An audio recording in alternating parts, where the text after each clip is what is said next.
Hey everybody, what's up? It's OCD Mikey, Sachet Shantae. Showing up just to give you guys a um, roundup of the show and kind of my whole synopsis of the show here at Axpona 2022.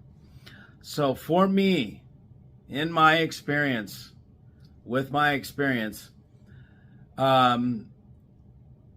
this show is nothing new. It's the same old thing. I know it's fun to come to for people. I am a 22 some odd year jaded, cynical veteran of these shows, and they are tedious to me.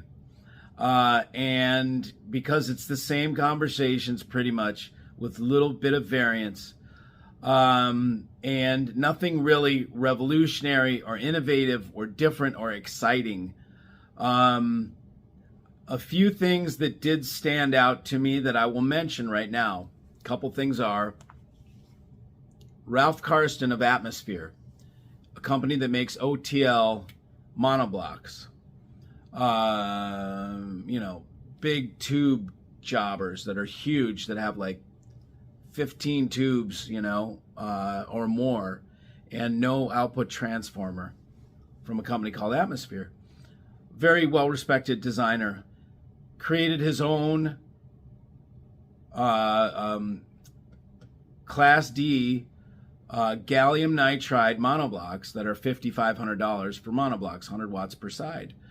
Pretty cool that he designed them ground up. What he told me personally in my conversation with him was that out of all his experience, 40, 50 years of experience, he put into the design of these monoblocks to improve upon all of his tube designs, amplifiers that he's ever done, and he succeeded in making something that he felt was better sonically than any of his tube amplifiers. That's pretty huge. So I was impressed. I would like to get some. I talked to him. I will get some pieces and I will listen to him in my rig, and I'll give you guys more of my feedback from that. So that stuck out with me. There's a company called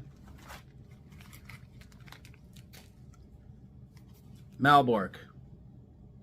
Can you see this? Or is this? Oh, I'm I'm backwards because I got my phone thing. Malbork. These are speakers designed in Florida and made in Florida. I was impressed by the company because they came to this show. This is their first show. They came with a product that is so well finished. First of all, it's a baffleless design. So it has drivers that stand out there in space, that are on a pod, on a spine, if you will, and the spine holds these drivers out into space. And you'll see this in a second. And everything is so clean and well done. This is like a product.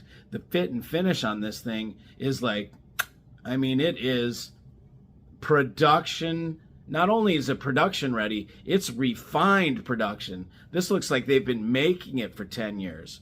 It's beautiful. It sounds very good. It was clear when you walked in there that there's no baffle on the speakers.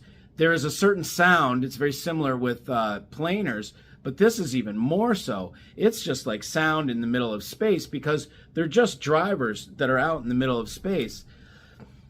They had some super cool small bookshelf speakers that were 360-degree dispersion that looked like the tweeter. Tweeter was vertical and it had a dispersion like waveguide.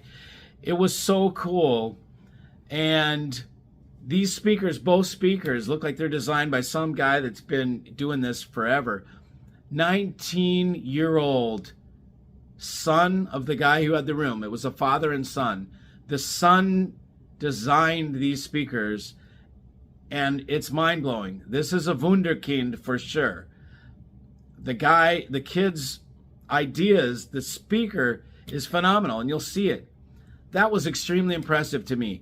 Their first time at the show, a 19-year-old making these designs that are freaking mind-blowing. It's like, oh my God, Matt, give this kid 10 years. What's he going to be doing? Super great sound. They were a little bit more on the expensive side. They were, I believe they were $60,000 for the pair. But compared to some of the other speakers that I saw for $60,000, like the Borison, no way would I pay 60 grand for the Boris. If I had 60 grand to spend on speakers, I would spend it on this completely innovative design that sounded phenomenal, that I've never seen anything that looks like that. And it was great. I've seen things that look, yeah, they have some neat wood on the Borison, but it's not, it's a box, you know? So I felt that was good. A couple comments of some other things. People asked me to try the Fox Sound 360 degree Fox, whatever, Fire Fox in the hole, whatever, Fire in the hole. Okay, what this thing was, okay, how do I put this nicely? God bless their hearts, okay? But no, don't even tell me about it. Don't even tell me about it. I'm not going to even go in and, the second I saw what it is, I know what it is. I'm not going to go in there and even listen for a second, okay? It's a freaking cubicle, like an office cubicle, not even, okay? It's less sophisticated than an office cubicle.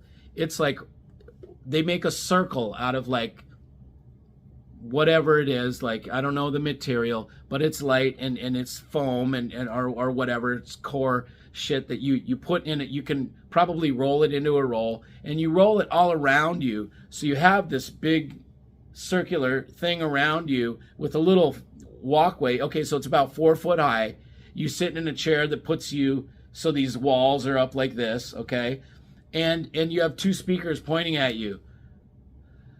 Of course you're going to get 360 degree sound. You just put the room all the way around you and made it small, so it's like right up all the way around you.